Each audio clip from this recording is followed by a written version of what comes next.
For today's video guys ay gagawa tayo ng Dynamite Shanghai with a twist. Yes, with a twist guys kasi lalagyan natin ng tofu.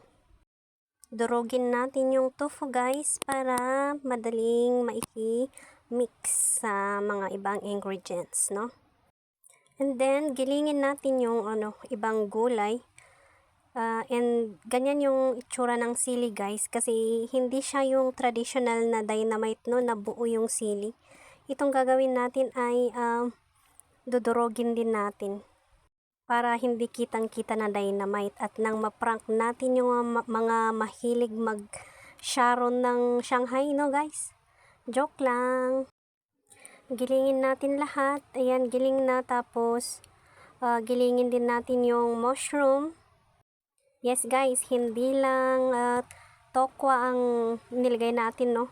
Pwedeng lagyan din ng mushroom. Ayan, gilingin natin yung bawang at sibuyas. And then yung chicken breast. Pagkatapos natin gilingin yung mga ingredients, no guys, maggisa tayo. Kasi nakaugalian ko ng igisa yung mga ginagawa kong Shanghai or lumpia kasi medyo sensitive ang ating intestines kasi madali akong kapitan ng bad bacteria sa gut, kaya ganyan niluluto ko muna para at least mamaya yung wrapper na lang ang parang hindi luto, and yung yung sili tsaka yung carrots. Ang iginisa lang natin guys ay yung chicken tokwa tsaka yung mushrooms. Ang panimpla lang natin guys ay a pinch of salt.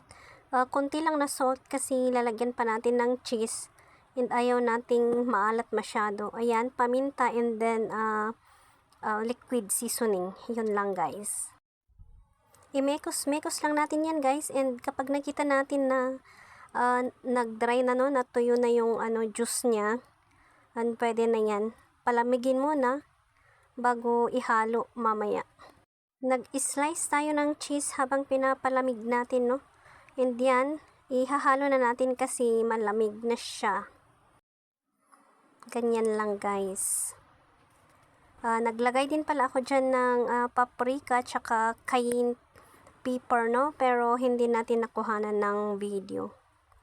Siguraduhin lang na mahalo ng maayos, guys, no? Para pantay-pantay yung mixture.